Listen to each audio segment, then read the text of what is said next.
தாவீதை குறித்து ஒரு 3 காரியம் உங்களுக்கு முன்பாக அப்படி வைக்க விரும்புகிறேன். தாவீது ஃபஸ்ட்டு சவுல் ராஜாவாக இருக்கிறாரு. இப்போ அவர் 2 விஷயங்களில் கீழ்ப்படியாமல் போன உடனே அங்கே ஆண்டவர் அடுத்த ஆளை என்ன பண்ணுறாரு, ஏற்கனவே கற்பத்தில் உருவாக்கும் போதே ராஜாவா தாவீதை உருவாக்கி இருக்கிறாரு. ஆனால் அந்த நேரம் வரும்போது ஒரு அழகான வார்த்தை எழுதப்பட்டிருக்கு பாருங்க, அப்போஸ்தலர் 13:22. பின்பு அவர் அவனை தள்ளி, யாரை? சவுலை தள்ளி தாவீதை அவர்களுக்கு ராஜாவாக ஏற்படுத்தி ஈசாயின் குமாரனாகிய தாவீதை என் இருதயத்துக்கு ஏற்றவனாக கண்டேன். அப்போ தாவீது யாரு? தேவனுடைய இருதயத்துக்கு ஏற்றவன். தேவனுடைய இருதயத்துக்கு ஏற்றவன். அடுத்து பாருங்க, அப்படி அவன் இருதயத்துக்கு ஏற்றவன்னா என்ன? எனக்கு சித்தமானவைகளை எல்லாம் அவன் செய்வான் என்று அவனை குறித்து சாட்சியும் கொடுத்தார். அப்போ தேவனே தாவீதை குறித்து என்ன பண்றாரு? சாட்சி கொடுக்கிறார். என்ன சாட்சி? 2 சாட்சி. என்னெல்லாம்? அவன் என் இருதயத்துக்கு ஏற்றவன். என்ன செய்வானா? எனக்கு சித்தமானது எல்லாத்தையும் என்ன பண்ணுவான்? அவன் செய்வான் அப்படின்னு சொல்லி ஆண்டவர் என்ன பண்ணாரு? சாட்சி கொடுத்தார். அதுக்கப்புறம் பாருங்க, இப்படிப்பட்ட தாவீதுடைய வாழ்க்கை ஆரம்பம். நான் அந்த 3 பிரிவாக பிரிக்கிறேன். தாவீதுடைய வாழ்க்கையை 3 தான் பிரிக்கிறேன். மோசேயுடைய வாழ்க்கை 40 3 இருக்குது. அது மாதிரி இப்போ இவருடைய வாழ்க்கை ஃபர்ஸ்ட் தேவன் பார்க்கிற பார்வை. தாவீது ஆரம்பத்தில் எப்படி பார்க்கப்படுகிறார் என்றால், தேவனுடைய இருதயத்துக்கு ஏற்றவனாய், அவருடைய சித்தத்தை எல்லாம் அப்படியே செய்கிறவனாய் தேவன் பார்க்கிறார். இது ஃபர்ஸ்ட். அடுத்து மிடில் என்ன நடக்கு அப்படின்னா, வாசிக்கிறேன் 2 சாமுவேல் 11ஆம் அதிகாரம், அதில் 27வது வசனம். நாள் சென்ற பின்பு தாவீது அவளை அழைத்தனுப்பி தன் வீட்டிலே சேர்த்து கொண்டான். அவள் அவனுக்கு மனைவியாகி அவனுக்கு ஒரு குமாரனை பெற்றாள். இது யாருன்னா, உரியாவின் மனைவியாகிய பத்சேபாளை குறித்து எழுதியிருக்குது. அவனுக்கு ஒரு குமாரனை பெற்றால் தாவீது செய்த இந்த காரியம் கர்த்தரின் பார்வைக்கு பொல்லாததாய் இருந்தது. ஆரம்பம் எப்படி இருந்துச்சு? இருதயத்துக்கு ஏற்றவனாய், தனக்கு சித்தமானதெல்லாம் செய்கிறவனா பார்க்குறாரு. அதுக்கப்புறம் ஒரு கட்டத்தில் ஃபஸ்ட்டு தன்னுடைய திட்டத்தின்படி அவனை எப்படி உருவாக்குனாரோ, எதற்காக உருவாக்குனாரோ அப்படியே பார்க்கிறார். ஆனால் ஒரு கட்டம் வரும்போது தாவீது தன்னுடைய கிரியையின் அடிப்படையில் அவர் வெளிப்படுத்தப்படுகிறார். தாவீது செய்த இந்த காரியம் கர்த்தரின் பார்வைக்கு பொல்லாததாக இருந்தது. யாரை குறித்து தான் எழுதியிருக்கு? அந்த இருதயத்துக்கு ஏற்றவரை குறித்து தான், தேவனுக்கு சித்தமானதெல்லாம் செய்கிறவரை குறித்து தான் இங்கே என்ன பண்ணியிருக்கு? எழுதி இருக்குது.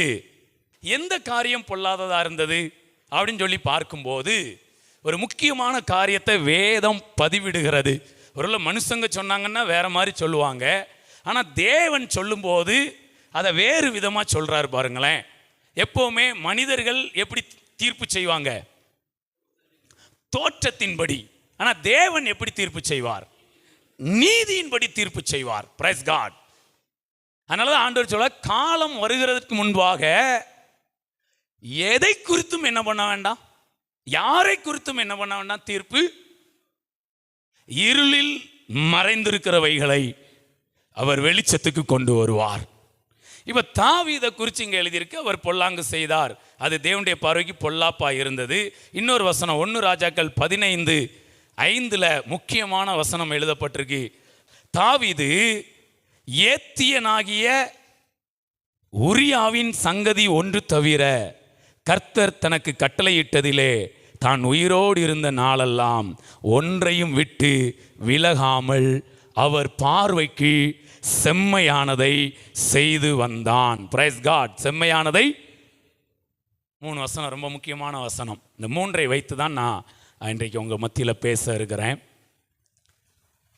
இதில் அழகாக எழுதியிருக்கு, ஏத்தியனாகிய உரியாவின் சங்கதி தவிர. இப்போ மனிதர்கள் சொன்னால் தாவீது விஷயத்தில் ஒரு பிளாக் மார்க் கொடுத்து சொல்லணும்னா பத்சேபால் விஷயத்தில் அப்படின்னு சொல்லுவாங்க. ஆனால் ஆண்டவர் சொல்லும்போது இங்கே தாவீதை குறித்து சொல்லும், பத்சேபால் விஷயத்தை சொல்லலை. யார் விஷயத்தை சொல்கிறாரு? பத்சேபாலுடைய கணவனாக இருந்த உரியாவை குறித்து சொல்கிறாரு. தாவீது ஏத்தியனாகிய உரியாவின் சங்கதி ஒன்று தவிர வேற எல்லாத்துலையும் என்ன பண்ணாராம், உயிரோடு இருந்த நாளெல்லாம் ஒன்றையும் விட்டு விலகாமல் அவர் பார்வைக்கு செம்மையானதை செய்து வந்தான். இப்போ நான் யோசித்து பார்க்குறேன், ஆண்டவர் சொன்னால் இப்படி தானே சொல்லியிருக்கணும். ஏன்னா பத்சேபாலை தானே அங்கே குறிப்பிட்டிருக்கணும். ஆனால் ஆண்டவர் பத்சேபாலை என்ன செய்யலை? யாரை குறிப்பிடுறாரு? உரியாவை குறிப்பிடுறார். ரொம்ப ஆச்சரியமாக இருக்குது பாருங்களேன். ஆண்டவர் ஒரு காரியத்தை கணக்கில் எடுக்கிறாருன்னா அது கொஞ்சம் வேற மாதிரி இருக்கும். ஹல்லேலூயா. இவன் நல்லா பாருங்க, தாவீது பாவம் செய்திருக்கிறார். பாவத்தின் சம்பளம் மரணம். ஓகே, நம்முடைய கர்த்தராகிய இயேசு கிறிஸ்துவினுடைய கிருபை வரமோ? பாவத்தின் சம்பளம் மரணம், கிருபையின் சம்பளம் நித்திய ஜீவன். ஓகே தானா? இதில் எந்த டவுட் இல்லல்ல. 2 சாமுவேல் 12ஆம் அதிகாரத்துக்கு நாம் வரலாம். இப்போ ஆரம்பம் ஆண்டவர் இருதயத்துக்கு ஏற்றவன் சொல்லிட்டாரு.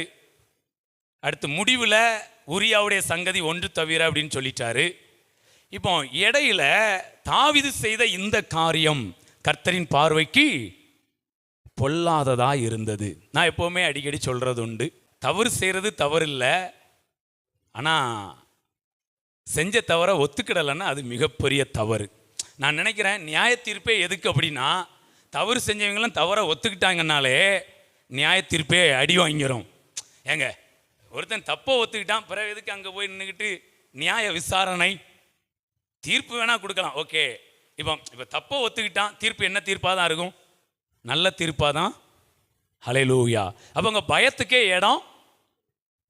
ஏன்னா நியாய தீர்ப்பு நாள்னாலே எல்லாருக்குமே பயம் என்ன செய்யும்? வரும்.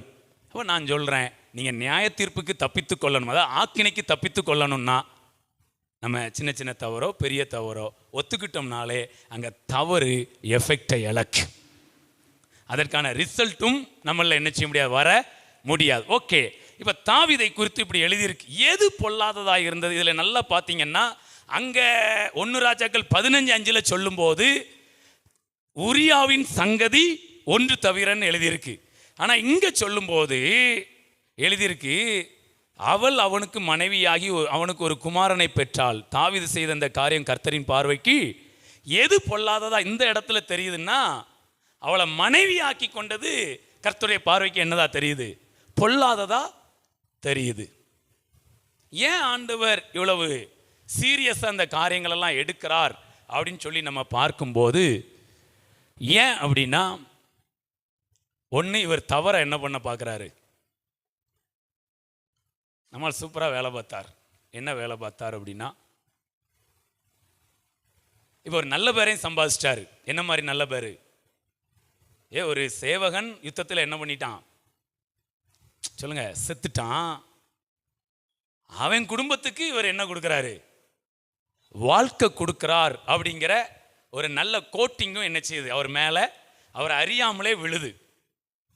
இப்போ எல்லாமே ஓகே ஆயிட்டு, எல்லாமே எந்த பிரச்சனையுமே இல்லை, அப்படியே சைலண்ட் ஆயிட்டு.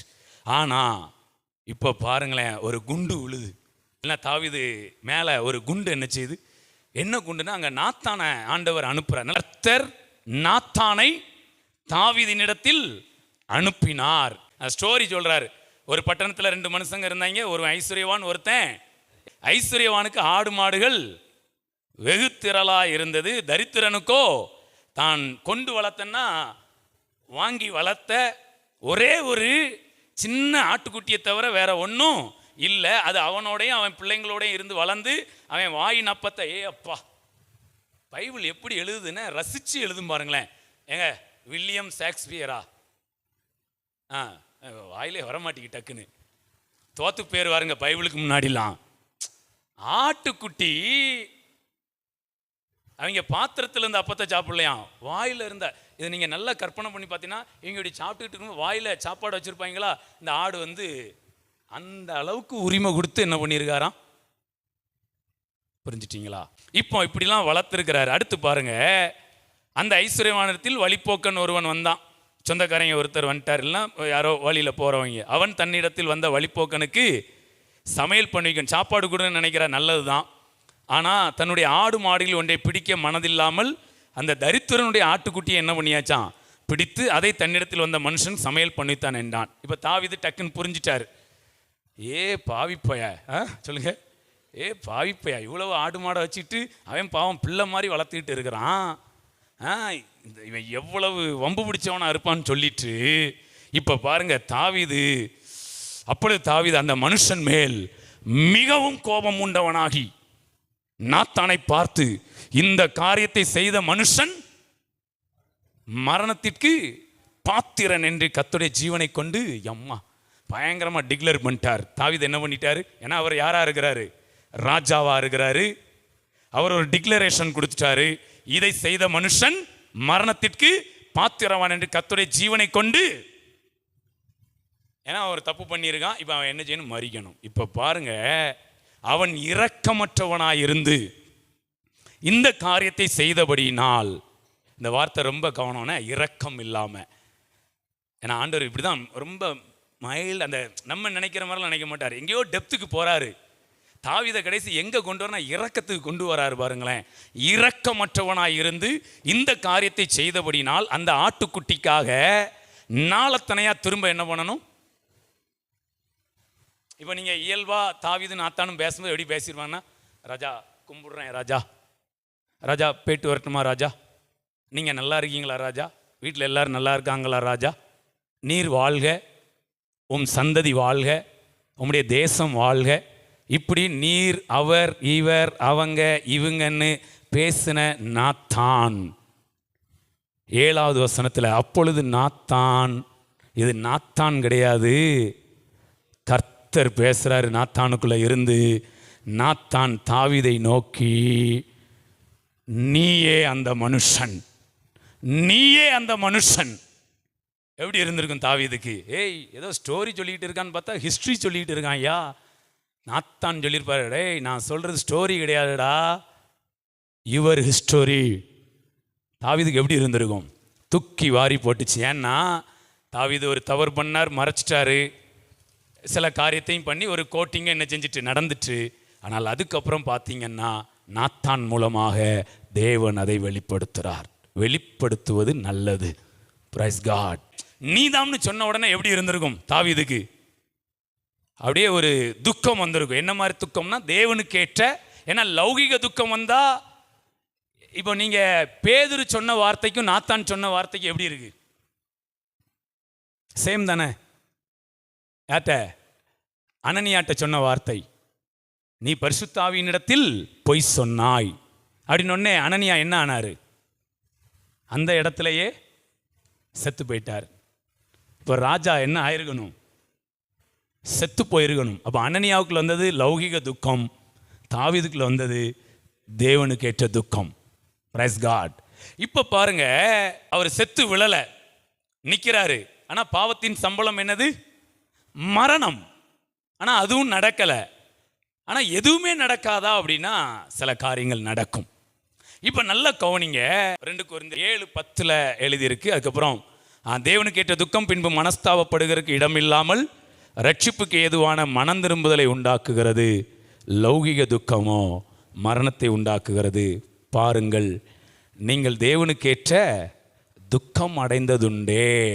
அதோடைய ரிசல்ட் என்ன தெரியுமா? தேவனுக்கேற்ற துக்கத்துடைய ரிசல்ட்டு, அது உங்களிடத்தில் எவ்வளவு ஜாக்கிரதையையும், குற்றம் தீர எவ்வளவு நியாயம் சொல்லுதலையும், எவ்வளவு வெறுப்பையும், எவ்வளவு பயத்தையும், எவ்வளவு ஆவலையும், எவ்வளவு பக்தி வைராக்கியத்தையும், எவ்வளவு கண்டிப்பையும் உண்டாக்கிற்று. இந்த காரியத்திலே நீங்கள் எல்லா விதத்திலும் உங்களை சுத்தவான்கள் என்று விளங்க பண்ணினீர்கள். Price God. ஹல்லேலூயா. புரியுதுங்களா? ஒரு மிகப்பெரிய தவறு 1, 2, ஒரு 3 இடத்துல நடந்திருக்குது. இப்போ நாத்தான் மூலமாக அது வெளிப்படுத்தப்படுகிறது. தாவீது ஷாக் ஆகிறாரு, தேவனுக்கு ஏற்ற துக்கம் அடைகிறாரு. இப்போ ஆண்டவர் மன்னிச்சிருவாரா? ஆண்டவர் மன்னிக்கிறவரா மன்னிக்க மாட்டாரா? மன்னிப்பார், கண்டிப்பாக மன்னிப்பார். என்ன மன்னிச்சார்? கீழே எழுதியிருக்கு 2 சாமுவேல் 12ஆம் அதிகாரத்தில். அதில் 13 வாசிக்கிறேன், கவனிங்க. அப்பொழுது தாவீது, இங்கே நாத்தான் நிறைய விஷயத்த சொன்ன உடனே தாவீது சொல்கிறாரு, அப்பொழுது தாவீது நாத்தானிடத்தில், நான் கர்த்தருக்கு விரோதமாய் பாவம் செய்தேன் என்றான். நாத்தான் தாவீதை நோக்கி, நீ சாகாதபடிக்கு கர்த்தர் உன் பாவம் நீங்க. அப்போ பாவம் என்ன செஞ்சிட்டு? நீங்கிட்டு. இப்போ வேற ஒன்றுமே பிரச்சனை இல்லையா அப்படின்னு பார்த்தா அது கிடையாது. இங்கே வேற நிறைய காரியங்கள் நடக்குது. அதில் 14 வாசிக்கிறேன் பாருங்க, முக்கியமான வசனம். ஆனாலும் எப்படி என்ன போட்டிருக்கு? உன் பாவம் நீ சாகாதபடிக்கு கர்த்தர் உன் பாவம் நீங்க செய்தார் அப்படின்னு ஃபுல் ஸ்டாப் வைக்கல. ஃபுல் ஸ்டாப் வைக்க மாதிரி வச்சாலும் அடுத்த ஆண்டவர் சொல்றாரு, ஆனாலும் இந்த காரியத்தினாலே கர்த்தருடைய சத்துருக்கள் தூஷிக்க நீ காரணமாய் இருந்தபடியினால் உனக்கு பிறந்த பிள்ளை நிச்சயமாய் சாகும் என்று சொல்லி நாத்தான் தன் வீட்டுக்கு அந்த பிள்ளை என்ன செய்யுமா? சாகும். இதோட கூட விடலை, இன்னும் ஒரு காரியம் சொன்னார் பாருங்க. அதில் 10வது வசனம் வாசிக்கிறேன். இப்போதும் நீ என்னை அசட்டை பண்ணி. இப்போ தாவீது செய்த அந்த பொல்லாத காரியம் யார் அசட்டை பண்ணிட்டாராம்? தேவனை அசட்டை பண்ணினாராம். நீ அசட்டை பண்ணி ஏத்தியனாகிய உரியாவின் மனைவியை உனக்கு மனைவியாக எடுத்துக்கொண்டபடியினால் பட்டயம் என்றென்றைக்கும் உன் வீட்டை விட்டு. ஆண்டவர் மன்னிச்சிட்டாரா? ஆண்டவர் மன்னிச்சிட்டாரு, சாகல் அவரு. ஆனா ஒன்று 2 விஷயத்துல வைராக்கியமா இருக்கிறார். நீ என்ன பண்ணிட்ட? அசட்டை பண்ணிட்ட. அப்ப நம்ம ஏதோ ஒரு காரியத்தில் தவறுறோம்னா ஒன்று கர்த்தரை என்ன பண்றோம், ஒன்று இரக்கமற்றவங்களா இருக்கிறோன்னு அர்த்தம், இன்னொன்று அசட்டை பண்றோன்னு அர்த்தம் கர்த்தரை. அப்புறம் இன்னொன்று கர்த்தருடைய சத்துருக்கள் தேவனை தூஷிப்பதற்கோ இல்லை தேவனுடைய திட்டங்களை தூஷிப்பதற்கோ தேவனுடைய சபையை தூஷிப்பதற்கோ காரணம் உண்டாகிறது. இப்போ இவ்வளோ காரியம் நடக்கிறதுனால, அதாவது இளையகுமாரன் சொல்லும்போது எப்படி சொல்லுவார்? நான் என் தகப்பனிடத்துக்கு என்ன பண்ணுவேன்? திரும்பி போவேன். போயிட்டு என்ன சொல்லுவேன்? தகப்பனே, பரத்துக்கு விரோதமாகவும் உமக்கு விரோதமாகவும். அப்போ பாவம் 2 விதத்தில் இருக்கு. எப்படி இருக்கு? எது செய்தாலுமே 2 இடத்துல போய் என்ன செய்யுது? பாதிக்குது. அப்ப இளையகுமாரன் சொல்றான், தகப்பனே, பரத்துக்கு விரோதமாகவும் உமக்கு முன்பாகவும். அப்ப இங்க பரத்துக்கு விரோதமா தாவீது பாவம் செஞ்சாரு. அத தேவன் என்ன பண்ணிட்டாரு? மன்னிச்சுட்டாரு, ஜீவனை திரும்ப கொடுத்துட்டாரு. ஆனா அசட்டை பண்ணதுனால, இரக்கம் இல்லாம இருந்ததுனால, ஒரு உணர்வு இல்லாம இருந்ததுனால என்ன சொன்னாரு? பட்டயம் என்றைக்கும் உன் வீட்டை விட்டு. எப்படி இருக்கு பாருங்களேன். பட்டயம் என்ன செய்யாதான்? வீட்டை விட்டு. நல்ல வேளை நாட்டை விட்டுன்னு சொல்லாம விட்டாரு. ஹல்லேலூயா. பட்டயம் உன் நாட்டை விட்டு என்ன செய்யாது அப்படின்னு சொல்லாம பட்டயம் உன் வீட்டை விட்டு. நீங்க நல்லா தாவீதுடைய வாழ்க்கையில போய் பார்த்தீங்கன்னா ஏகப்பட்ட பட்டயத்தினால மரணம் என்ன செஞ்சிருக்கும்? நடந்திருக்கும் பாருங்களேன். அப்போ நம்ம ஆண்டவருக்கு விரோதமாக பண்ற பாவம் மன்னிக்கப்படுது. ஆனால் மனிதர்களுக்கு விரோதமாய் செய்யப்படுகிற பாவங்கள் தண்டிக்கப்படுகிறது. தேவனுக்கு விரோதமாக செஞ்ச பாவத்தை ஆண்டவர் என்ன பண்றாரு? மன்னிச்சிட்டாரு. ஆனா இங்க யாரை வேதனைப்படுத்தியிருக்கார் தாவீது? உரியாவை வேதனைப்படுத்தி இருக்கிறார். ஏன்னா அவன் யுத்தத்தில் உண்மையிலே யுத்தத்துக்காக நாட்டுக்காக செத்திருந்தா பரவாயில்ல. ஆனா தாவீதுடைய காரியத்தினால அவர் என்ன பண்றாரு? பட்டயத்துக்கு இரையானார். அப்ப அந்த உயிர் எப்படி துடிச்சிருக்கும்? நான் உண்மையிலே நான் சொல்றேன், தாவீதுடைய வாழ்க்கையில இந்த இடத்துல இருந்து நான் சொல்றேன், சில காரியங்கள் அனுபவிச்சு தான் என்ன செய்யுது? ஏன்னா சில வேதனைகள் தெரிய வேண்டியதா என்ன செய்யுது? அப்போ உரியாவின் வேதனை யார் தெரிய வேண்டியதா இருக்கு? தாவீது. ஆனால் ஆண்டவர் கிருபையா ஜீவனை என்ன பண்ணிட்டார்? ஆனால் அவர் பண்ணதுக்கு ஜீவனை என்ன செய்யணும்? எடுக்கணும். ஆனால் அவர் மன்னிப்பு கேட்டதுனால ஆண்டவர் இறங்கி மன்னிப்பை கொடுத்துட்டாரு. ஆனால் பட்டயம் வீட்டை விட்டு என்ன செய்யாது? விலகாதுன்னு சொல்லி இன்னும் நிறைய சொல்லியிருக்கார். நீ ஒளிப்பிடத்தில் செஞ்சதை அவர் மறைவிடத்தில் செய்விப்பார். அப்படிலாம் நிறைய காரியங்கள் என்ன பண்ணுறாரு? பேசி நிறைய சில காரியங்கள்லாம் இருக்குது பாருங்களேன். இதெல்லாம் ஆண்டவர் அதில் மெயினாக அந்த பட்டயம் உன் வீட்டை என்னைக்கும் என்ன செய்யாது? விட்டு விலகாது அப்படின்னு என்ன பண்ணுறாரு? சொல்லியிருக்கிறார். கடைசியில் தாவீது இதெல்லாம் என்ன பண்ணுறாரு? சில வேதனைகளை எல்லாம் இது இந்த இடத்தோட முடியலை, சொல்லப்பட்டதோட முடியலை. சில அனுபவங்கள்லாம் அனுபவிச்சு தான் என்ன பண்ணுறாரு. அதனால் நான் என்ன சொல்ல வாரேன்னா, யோசேப்பை போல் இருந்துட்டா சுகமான வாழ்க்கை. சொல்லுங்க, யோசேப்பை போல் இருந்துட்டா. இப்போ சிம்சோன் தவறுனாரா? தவறுனார். கண்ணை பிடிங்கிட்டாங்க, முடியை சிரைச்சிட்டாங்க, மாவரைக்க. ஆனால் யோசேப்பு அப்படிலாம் போல, சிறைச்சாலைக்குள்ள இருந்தாலுமே அந்த வித்தியாசம் இருக்குது பார்த்தீங்களா. யோசேப்பு கண்ணெல்லாம் என்ன செய்யலை, பிடுங்கலை. அவரை மாவுலாம் என்ன செய்யலை, பெரிய சூப்பர்வைசராக தான் இருந்தார் சிறைச்சாலைகளையும். ஆனால் சிம்சோன் போய் சூப்பர்வைசராக இல்லை, சிம்சோன் போய் வேலைக்காரனாக இருந்தார். மாவரைக்கிற வேலை, அதுவும் கண்ணு தெரிஞ்சுக்கிட்டே அரைச்சிருந்தா கூட பரவாயில்ல, கண்கள் பிடுங்கப்பட்டவராய் மாவரைத்து கொண்டிருந்தார். நம்ம கொஞ்சம் ரொம்ப எச்சரிக்கையாக என்ன பண்ண வேண்டியிருக்கு. ஹல்லேலூயா. 2 சாமுவேல். இப்போ பட்டயம் வீட்டை விட்டு விலகாதுன்னு சொல்லிட்டாரு. ஒரு 2 காரியங்கள் சொன்னார். அதெல்லாம் அப்படி தாவீதுடைய வாழ்க்கையில் என்ன செய்யுது, நடக்குது. இப்போ ஒரு காரியம் நடக்கும்போது, அந்த சொன்ன தண்டனையில் ஒன்று நடக்கும்போது தாவீதுடைய நிலைமை என்னதான் இருக்குது அப்படின்னா, வாசிக்கலாம். 2 சாமுவேல் 15:30 வாசிக்கிறேன். தாவீது தன் முகத்தை மூடி வெறுங்காலால் நடந்து அழுது கொண்டு ஒலிவ மலையின் மேல் ஏறி போனான். யாரு? தாவீது. இது ஒரு ராஜா. இப்போ எத்தனையோ ஆண்டுகள் சிங்காசனத்தில் யாரா இருந்துட்டாரு, ராஜாவா இருந்துட்டாரு.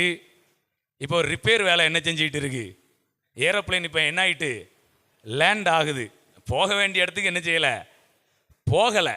சிங்காசனத்தில் இருந்த தாவீது, ராஜாவான தாவீது இப்போ சிங்காசனத்தை விட்டு என்ன பண்ணுறாரு, இறங்கி வர்றாரு. அதுக்கப்புறமா பார்த்தீங்கன்னா ரொம்ப பர்டிகுலராக வேதவசனம் எழுதியிருக்கு தாவீதை குறித்து. தன் முகத்தை துணியை வச்சு மூடியிருந்தாரா இல்லை கையை வச்சு மூடியிருந்தாரான்னு எனக்கு தெரியலை. முகத்தை என்ன பண்ணியிருக்காரு. ஏன் முகத்தை மூடுறாரு? அவரால் வெக்கம் என்ன செய்யலை, அவமானத்தை என்ன செய்ய முடியல. இப்போ ஏன் இவர் சிங்காசனத்தை விட்டு இறங்கினார்னா, இப்போ தாவீதுடைய மகனான அப்சலோம் என்ன பண்ணுறான், சும்மா கொஞ்சம் பேரை கூட்டிக்கிட்டு எதிர்த்து வாரான். யார? தாவீதை. இப்போ இவர் இந்த இடத்துல தாவீது தன் முகத்தை மூடி வெறுங்காலால் நடந்து அழுது கொண்டு ஒலிவ மலையின் மேல், அவனோடு இருந்த சகல ஜனங்களும் முகத்தை மூடி. நான் ஏற்கனவே சொன்னேன், வேர் பரிசுத்தமாக இருந்தால் கிளையும், முதல் பலனான மாவு சரியாக இருந்தால். இப்போ பாருங்க, தாவீது சிங்காசனத்துடைய கம்பீரமாக உட்கார்ந்துருந்தா கூட இருக்கவங்களாம் எப்படி உட்கார்ந்துருப்பாங்க. தாவீது அழுதாருன்னா கூட இருக்கவங்களாம் என்ன பண்ணுவாங்க. இப்போ தாவீது நல்லா இருந்தவர், அவர் முகத்தை முன்ன உடனே ஆட்கள் என்ன பண்ணுறாங்க. இப்போ தாவீது முகத்தை மூடிட்டு அழுதுகிட்டு மலையில் ஏறினோடனே கூட இருக்கவங்கள என்ன பண்ணுறாங்க, முகத்தை மூடிக்கிட்டு அழுதுட்டு, இயேசுவின் நாமத்தினால அறிந்து அறியாமல் எப்பேற்பட்ட முக்காடு விழுந்திருந்தாலும் இன்றைக்கு அதெல்லாம் சரி செய்யப்படுவதாக. Praise God. நான் ஏன் இதெல்லாம் பேசுகிறேன்னா, நம்ம முக்காடு நம்ம மேலே என்ன பண்ணிடக்கூடாது. நம்ம முகத்தின் மேலேயோ தலையின் மேலேயோ இருதயத்தின் மேலேயோ தேவன் நமக்கு கொடுத்திருக்கிற மகிமையை மறைக்கக்கூடிய எந்தவித நடுச்சுவரும், எந்தவித திரைச்சீலையும், எந்தவித முக்காடும் நம்ம மேலே இருந்துடக்கூடாது. Praise God. நான் ராஜ்யத்துக்காக பேசிட்டு இருக்கிறேன். இப்போ பாருங்க, தாவீது இப்படி இறங்கி வர்றார். அதில் மெயினாக பர்டிகுலராக எழுதியிருக்கு வார்த்தை. அவர் என்ன பண்ணுறாராம், முகத்தை மூடி. சொல்லுங்க, வெறும் இதெல்லாம் எழுதணுமா? வெறுங்காலில் வந்தா என்ன, வீங்கின காலில் வந்தா என்ன? சொல்லுங்க, வெறுங்காலில் வந்தா என்ன, வீங்கின காலில் வந்தால் நமக்கு என்ன? தாவீது சரி முகத்தை மூடிட்டு போனாரியா, சரி அது ஸ்டேட்மெண்ட் ஓகே. அவர் சாக்ஸ் போட்டுக்கிட்டு நடந்தா நமக்கு என்ன, ஷூவை போட்டுக்கிட்டு நடந்தா நமக்கு என்ன, இன்னும் நான் நல்லா சொல்ல போறேன், காலே இல்லாமல் போனா தான் நமக்கு என்ன. பைபிள் தெளிவா மென்ஷன் பண்ணுது, கர்த்தரை அசட்டை பண்ணினால், எதிரிகள் தூஷிக்க காரணமா இருந்தா நீ வெறுங்காலோட நடக்க வேண்டியிருக்கும். தாவீது அவர் போட்டிருக்க பாதரட்செல்லாம் ரொம்ப பலன்னு அரசருடையது எப்படி இருக்கும், அதெல்லாம் என்ன செய்ய முடியல போட. வெறுங்காலால் நடந்து போறாராம். காரணம் என்ன? இன்னொன்று சொல்லட்டுங்களா? தேவனுடைய நீங்கள் நினைக்கலாம், ஆண்டவர் இப்படிலாம் பண்ணுவாரா, செருப்பை உருவாரா அப்படின்னா, கிரியைக்கு செருப்பு உருவப்படும். இளையகுமாரன் செருப்பு இல்லாமல் தானே வீட்டுக்கு வந்தான். தலைவரும் செருப்பு இல்லாமல் தான் என்ன பண்ணுறாரு காட்டுக்குள்ளே. அவன் செருப்பு இல்லாமல் வீட்டுக்கு வந்தான். நம்மளால் செருப்பு இல்லாமல் டீப் ப்ரமோஷன். சொல்லுங்க, செருப்பு இல்லை. உண்மையிலே சொல்கிறேன், தாவீது செஞ்ச காரியத்துக்கு காலே இருந்திருக்கக்கூடாது. இன்னும் நல்லா சொல்ல போகிறேன், ஆளே இருந்திருக்கக்கூடாது. பக்கத்தில் கைப்பிடி சொல்லுங்க. உங்களுக்கு இல்லை, தாவீது செஞ்ச காரியத்துக்கு செருப்பு மட்டும் இல்லாமல் கிடையாது, காலே இல்லாமல் அலைஞ்சிருக்கணும். இல்லைன்னா ஆளே இல்லாமல் அலைஞ்சிருக்கணும். உங்க கிருபை இல்லாம வாழ முடியாதையா, உங்க கிருபை இல்லாம வாழ தெரியாதையா, நான் நிற்பதும் உங்க கிருபைதான், நான் நடப்பதும் உங்க கிருபைதான், நான் நிற்பதும் உங்க கிருபைதான், நான் நடப்பதும் உங்க கிருபைதான், நான் நிற்பதும் நடப்பதும் உங்க கிருபைதானப்பா, நான் நிற்பதும் நடப்பதும் உங்க கிருபைதானப்பா. அவருடைய கிருபை இல்லைன்னா, இப்போ சுற்றி இருக்கவங்கலாம் எதை பார்த்து வருத்தப்பட்டிருப்பாங்க? சே, தாவீது எப்படி இருந்தாரியா, இன்னைக்கு செருப்பு இல்லாமல் நடந்து போறாரியா அப்படின்னு வருத்தப்பட்டிருப்பாங்க. நம்ம ஆளு எதை நினைச்சு சந்தோஷம், எப்போ கால் இருக்க. அவர் சொல்லியிருப்பாரு யார்ட்டையாவது, ஏய் ரொம்ப ஃபீல் பண்ணாதடா, நான் செருப்பு இல்லாததுக்கெல்லாம் வருத்தப்படலை, ஆள் இருக்கிறதுக்காகவும் கால் இருக்கிறது நான் சந்தோஷப்பட்டு போயிட்டு இருக்கேன்டா. இருந்தாலும் சில வருத்தங்கள் இருக்கு, அதனால மூஞ்ச மூடிட்டு அழுதுகிட்டு போறேன். செருப்பு இல்லாத நினைச்சலாம் வருத்தப்பட. Price God. ஸோ தேவ கிருபையினால தான் தாவீது என்கிற ஒரு ஆள் பிழைச்சிருந்தாரு. அவருக்கு 2 கால் என்ன செஞ்சது, நடக்கிறதுக்கு. கிருபையை உணர்றீங்களா? நீங்கள் இந்த கிரியைக்கு வந்த தண்டனை தான் இப்போ ஆள் டீப் ப்ரமோஷனில் என்ன பண்ணிட்டு இருக்காரு, செருப்பு இல்லாமல் என்ன பண்ணிட்டு இருக்காரு. அடுத்து இப்போ சீமையை வர்றான், வந்தோடனே என்ன பண்ணுறான், நிறையா சொல்லி என்ன பண்ணுறான், தூஷிக்கிறான். இதில் எனக்கு தாவீதுட்ட ரொம்ப பிடிச்ச விஷயம் என்னென்னா, மனுஷன் எந்த சூழ்நிலையிலையும் சவுல் மேலே தப்பு சொல்கிறதுக்கோ, இப்போ தாவீது நினச்சா ஆட்கள்கிட்ட சொல்லலாம்ல, இந்த அப்சலோம் போய பால் ஊற்றுனேன், கஞ்சி ஊற்றுனேன், பால் ஊற்றுனேன், தேன் ஊற்றுனேன், அப்சலோமை நான் எப்படி வளர்த்தேன் தெரியுமா, இன்னைக்கு எப்படி வந்துட்டான் பாருங்க அப்படின்னு ஒரு மாதிரி அப்சலோமை என்ன பண்ணியிருக்கலாம், குற்றம். அவனால தான் நான் இன்னைக்கு என்ன பண்ணிட்டு இருக்கேன், இறங்கி. தாவீது சூப்பர் கேரக்டருங்க.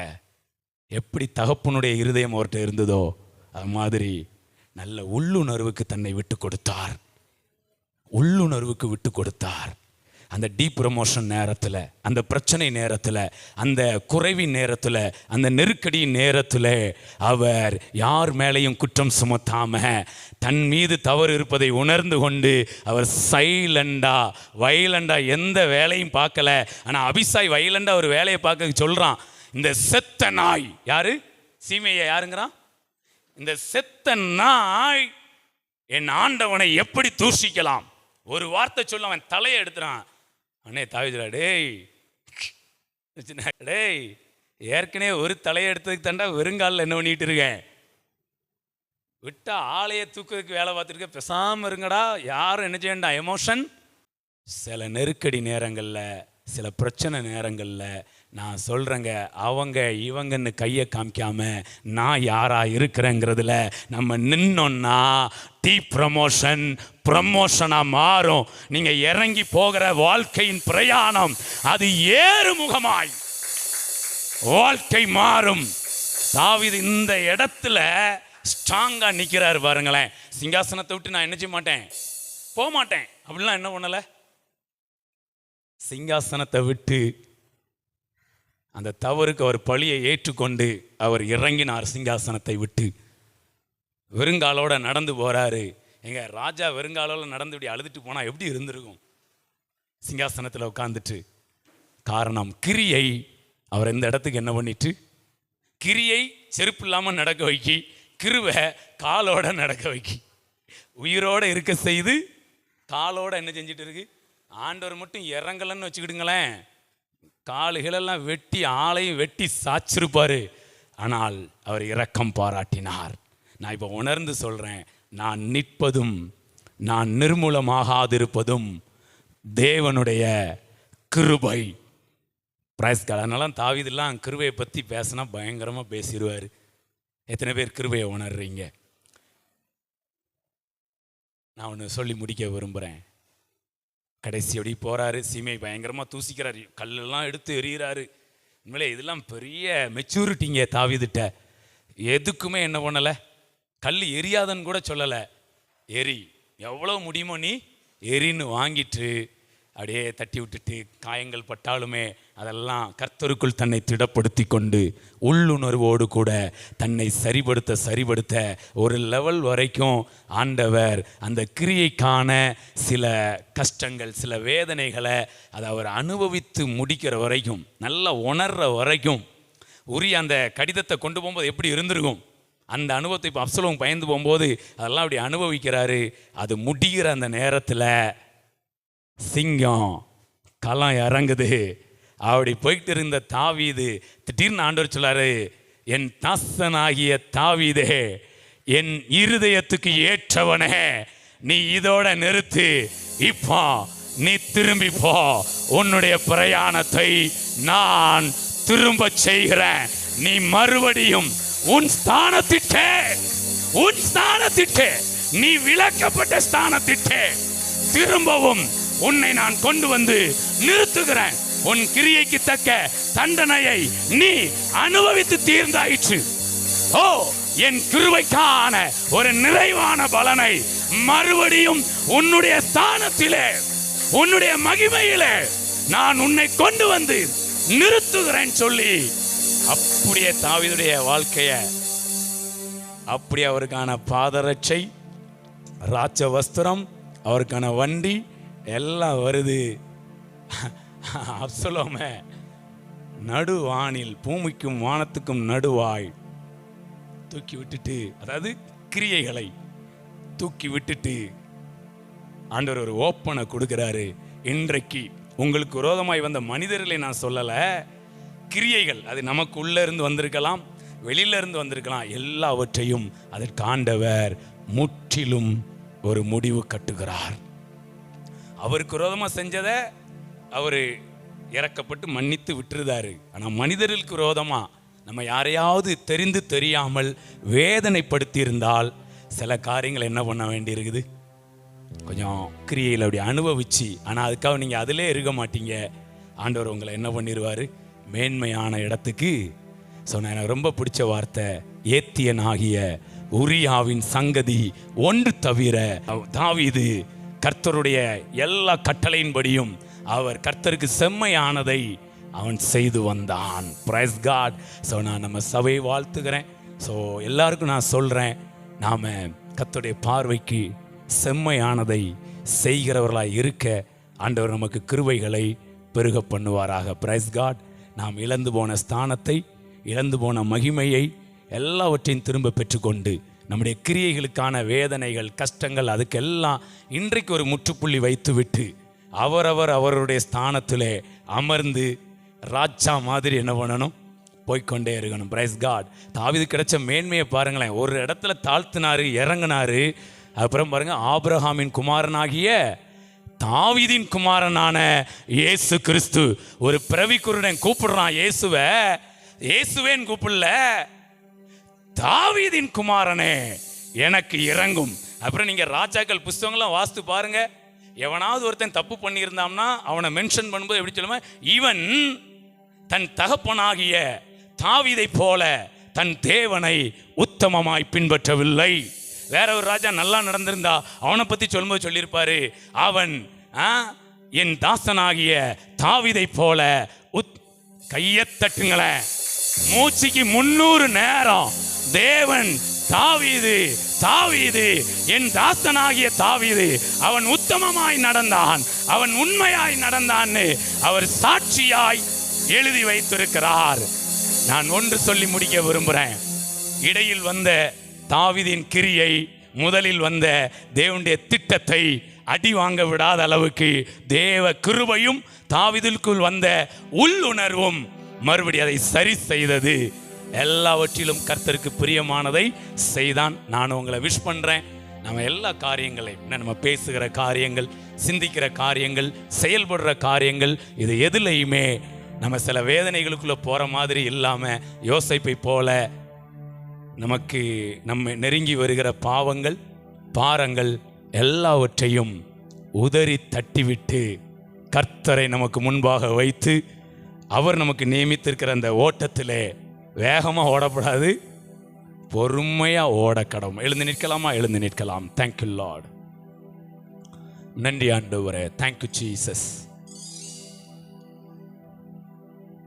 ஹல்லேலூயா. Thank you Lord. ஜெபிக்கிறேன். என்னோடு கூட சேர்ந்து அப்படியே ஜெப நிலையில் நாம் இருக்கலாம். Hallelujah. Thank you Lord. Thank you Lord. நன்றி ஆண்டவரே. Thank you Jesus.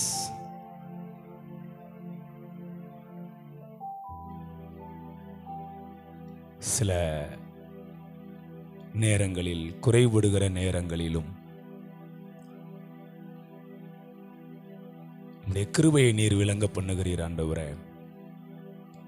சிந்தனைகளினாலோ, செயல்களினாலோ, வார்த்தைகளினாலோ அன்றே உமக்கு விரோதமாகவோ இல்லை உடன் இருப்பவர்களுக்கு விரோதமாகவோ நாங்கள் ஒரு கஷ்டத்தை கொடுப்பதைப் போல, ஒரு வேதனையை கொடுப்பது போல நாங்கள் நடந்திருந்தால் நீர் எங்களை மன்னியும் அப்பா. Thank you Lord. தாவீதுடைய வாழ்க்கையில் இருந்து ஒரு முக்கியமான ஒரு காரியத்தை நாங்கள் அறிந்து கொள்ளுகிறோம்.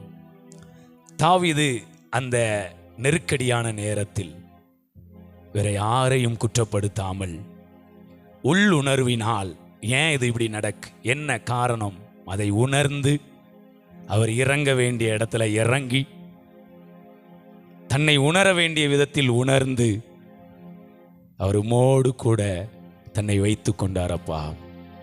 Thank you Jesus. ஹல்லேலூயா. நன்றி ஆண்டவரே. பரிசுத்த ஆவியானவர். Thank you Lord. ஒளிப்பிடத்தில் மறைந்திருக்கிற காரியங்களை அவர் வெளியரங்கமாக்குவார். எதற்கு தெரியுமா? நம்மை அவமானப்படுத்துவதற்காக அல்ல, நமக்கென்று வைத்திருக்கிற அந்த வெகுமானத்தை நாம் இழந்து போகக்கூடாது. நம்ம மேல அவர் வைத்திருக்கிற திட்டம் நம்மை விட்டு விலகி போயிடக்கூடாது. இல்லைன்னா ஒரு முக்காடு மாதிரி நம்முடைய இருதயத்தின் மேல் அது கிடந்து கொண்டு நம்மை உண்மையான சந்தோஷத்தில் இருக்க விடாது. அதனால் ஆண்டவர் நம்மை சுத்திகரிக்கிறார். Thank you Jesus. ஹல்லேலூயா. நன்றி ஆண்டவரே. நன்றி ஆண்டவரே. தாவீதின் வாழ்க்கையில மிடில்ல அவன் செய்த காரியம் கர்த்தரின் பார்வைக்கு பொல்லாததாய் இருந்தது. ஆனால் ஆரம்பமும் முடிவும் நேர்த்தியாய் இருந்தது. நான் உங்களுக்கும் சொல்றேன், சபைக்கு சொல்றேன், நம்முடைய ஆரம்பம் எப்படி இருந்ததோ அதை போல மகிமையாய்தான் நம்முடைய முடிவும் இருக்கும். Thank you Jesus. நன்றி ஆண்டவரே. அப்பா, தாவீதை குறித்து நீர் ஆரம்பத்தில் ஒரு விதமாய் சாட்சி சொன்னீர். இவன் என் இருதயத்துக்கு ஏற்றவன், எனக்கு சித்தமானதையெல்லாம் செய்வான். அதே மாதிரி முடிவிலும் ஒரு மிகப்பெரிய சாட்சி தாவீதை குறித்து உண்டானது. ஊரியாவின் சங்கதி ஒன்று தவிர மற்ற எல்லாவற்றிலும் தாவீது தேவனுக்கு முன்பாக தேவனுடைய பார்வைக்கு உத்தமமானதை செய்தார் என்று பெயர் வாங்கினார். தாவீதின் குமாரன் என்று சொல்லப்படுற அளவுல, தாவீதின் வேறு மாணவர் என்று சொல்லப்படக்கூடிய அளவுல, பிசாசானவன் இல்லை நம்ம மாம்ச கிரியைகள் நம்மை விழப்பண்ணும்படி சில நேரங்களில் காரியங்கள் வந்திருக்கலாம். ஆனால் நாம் கர்த்தருக்குள் நம்மை திடப்படுத்துறதுனால, வார்த்தையின் வெளிச்சத்துக்குள் நம்மை கொண்டு வர்றதுனால, பரிசுத்த ஆவியானவரின் உணர்வுக்கு நாம் நம்மை விட்டு கொடுக்கிறதுனால ஒரு மிகப்பெரிய மகிமையை ஆண்டவர் நமக்கு வெளிப்பட பண்ணுகிறார். கீழான வாழ்க்கையில் ரொம்ப நாள் நம்ம இருக்க மாட்டோம். நம்மை மேலே வர வைக்கிறார். மறுபடியும் நம்முடைய ஸ்தானத்திலே நம்மை நிறுத்துகிறார். உண்மையான அந்த மகிமையில், அந்த சமாதானத்தில், சந்தோஷத்தில் திரும்பவும் நம்மை கொண்டு வந்து நிறுத்துகிறார். Thank you Jesus. ஹல்லேலூயா. ஒரு சின்ன காரியம் கூட ஒரு பெரிய மகிமையை இழக்கச் செய்திருக்கும், பெரிய ஆசீர்வாதங்களை இழக்கச் செய்திருக்கும், தேவையில்லாத அநேக அவமானங்களை கொண்டு வந்திருக்கும், வேதனைகளை கொண்டு வந்திருக்கும். அதெல்லாம் ஆண்டவர் இந்த நாளிலே சரி செய்கிறார். நம்முடைய காயங்கள் எல்லாம் மாற்றப்படுகிறது. ஓ, நம்மை காண்கிற தேவன், இஸ்மவேலோடு இருந்த தேவன், இஸ்மவேலை பெரிய ஜாதியாக்கின தேவன், இஸ்மவேலை வில்வித்தையிலே வல்லவனாய் மாற்றின தேவன், வனாந்திரத்திலே ஒரு நீரூற்றை கொடுத்த தேவன், இன்றைக்கும் நமக்கு இந்த வார்த்தையின் மூலமாக ஒரு நீரூற்றை கொடுத்திருக்கிறார். Thank you Jesus. ஹல்லேலூயா. நன்றி ஆண்டவரே. Thank you Lord, thank you Lord. அப்படியே ஒரே ஒரு வார்த்தை சொல்லி நாம் நிறைவு செய்யலாம். பீர்லகாயிரோயி, என்னை காண்கின்ற தேவன் நீ. பீர்லகாயிரோயி, எங்கள் ஜீவநீரூற்று நீ. பீர்லகாயிரோயி, என்னை காண்கின்ற தேவன் நீ. பீர்லகாயிரோயி, எங்கள் ஜீவநீரூற்று நீர். புறஜாதி என்னை தேடி தந்திரவாளியாய் மாற்றிவிட்டீர். புறஜாதி என்னை தேடி வந்தீர், சுதந்திரவாளியாய் மாற்றி துரத்தப்பட்ட என்னை நீர் மீண்டும் சேர்த்து கொண்டீர். ஒதுக்கப்பட்ட என்னை ஜாதியாய் மாற்றினீர். பீர்லகாயிரோயி, என்னை காண்கின்ற தேவன் நீ. பீர்லகாயிரோயி, எங்கள் ஜீவநீரூற்று நீர். பீர்லகாயிரோயி, என்னை காண்கின்ற தேவன் நீர். பீர்லகாயிரோயி, எங்கள் நீரூற்று நீர். என் ஆத்துமாவே கர்த்தரை ஸ்தோத்திரி, என் முழு உள்ளமையுடைய பரிசுத்த நாமத்தை ஸ்தோத்திரி. என் ஆத்துமாவே கர்த்தரை ஸ்தோத்திரி, கர்த்தர் செய்த சகல உபகாரங்களை மறவாதே. ஆமேன், ஆமேன், ஆமேன். ஹல்லேலூயா, ஹல்லேலூயா. தாவீது தேவனுடைய இருதயத்துக்கு ஏற்றவராய் இருந்து அவர் சித்தமானதெல்லாம் செய்தார். ஒரே ஒரு காரியம் தவறினார், ஆனால் மறுபடியும் சாட்சி பெற்றார். தாவீதின் குமாரன் என்று சொல்லப்படுற அளவில் சாட்சி இருந்தது. நானும் சபையை வாழ்த்தி ஆசீர்வதிக்கிறேன். எப்படி ஆபிரகாம் தாவீது என்ற பெயரை ஆண்டவர் பெருமைப்படுத்தினாரோ, உங்களுடைய பெயரையும், உங்கள் பிள்ளைகளுடைய பெயரையும், உங்களுடைய வேலை, உங்களுடைய தொழிலின் பெயரையும் அவர் பெருமைப்படுத்துவார். நீங்கள் ஆசீர்வாதமாய் இருப்பீர்கள். தேங்க்யூ. God bless you.